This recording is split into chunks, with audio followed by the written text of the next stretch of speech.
തൃശൂർ പൂരവുമായി ബന്ധപ്പെട്ട പോലീസ് നടപടികൾ വിവാദത്തിലായതോടെ city police commissioner Ankit അശോകനെ സ്ഥലം മാറ്റാൻ തീരുമാനം.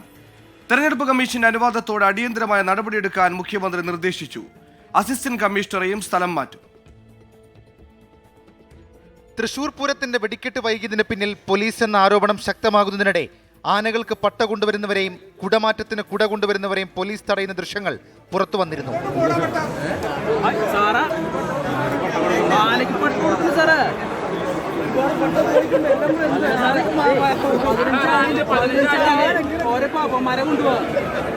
പിന്നാലെയാണ് തിരഞ്ഞെടുപ്പ് കമ്മീഷന്റെ അനുവാദത്തോടെ നടപടിയിലേക്ക് കടക്കാൻ മുഖ്യമന്ത്രി നിർദ്ദേശം നൽകിയത്. തൃശൂർ പോലീസ് കമ്മീഷണർ അങ്കിത് അശോകനെയും അസിസ്റ്റന്റ് കമ്മീഷണർ സുദർശനെയും സ്ഥലം മാറ്റാനാണ് നിർദ്ദേശം.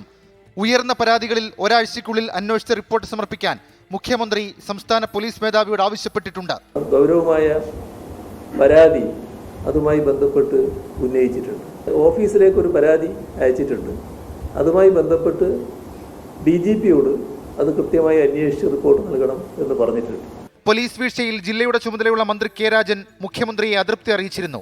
പൂരത്തിന്റെ ആചാരങ്ങൾ അറിയാത്ത പോലീസുകാർ ഡ്യൂട്ടിക്കെത്തുന്നതാണ് പ്രശ്നങ്ങൾക്ക് കാരണമെന്ന് തൃശൂരിലെ LDF സ്ഥാനാർത്ഥി VS സുനിൽകുമാർ ആരോപിച്ചു. തൃശൂർ പൂരം എന്താണെന്നതിനെ പറ്റി കൃത്യം അറിയാത്ത ആൾക്കാരാണ്. എന്താണ് തെക്കോട്ടിറക്കുന്ന അറിയില്ല, അവിടെ മഠത്തിൽ വരവിന്റെ പ്രത്യേകത എന്താണെന്നും അവിടെ ആരൊക്കെയാണ് അതിന്റെ കാര്യം ചെയ്യുന്നത്, എങ്ങനെയാണ് നടക്കുന്നത് അറിയാത്ത ഉദ്യോഗസ്ഥന്മാർ വന്നാൽ ഇങ്ങനെ പല പ്രശ്നങ്ങളുണ്ടാവും. തൃശൂർ പൂരവുമായി ബന്ധപ്പെട്ട വിവാദങ്ങൾ മനഃപൂർവ്വം ഉണ്ടാക്കുന്നതെന്നായിരുന്നു പ്രതിപക്ഷ നേതാവ് VD സതീശന്റെ ആരോപണം. മനഃപൂർവ്വം ഇപ്പൊ കമ്മീഷണർ മാത്രമായി കുറ്റക്കാരൻ, സർക്കാരാണ് കമ്മീഷണർ എന്ന് പറഞ്ഞു കഴിഞ്ഞാൽ. പിണറായി സർക്കാർ 2 മന്ത്രിമാർ ആ സ്പോട്ടിലുണ്ട് അവിടെ. എന്നിട്ടും ഈ കമ്മീഷണറാണോ ഈ 2 മന്ത്രിമാർക്കും മീതെയുള്ള ആളുകൾ? സിറ്റി പോലീസ് കമ്മീഷണർ പൂരം അലങ്കോലമാക്കാൻ ശ്രമിച്ചത് മുഖ്യമന്ത്രിയുടെ അറിവോടെയാണെന്നായിരുന്നു BJPയുടെ വിമർശനം. വിവിധ ബ്യൂറോകൾക്കൊപ്പം 24 തിരുവനന്തപുരം.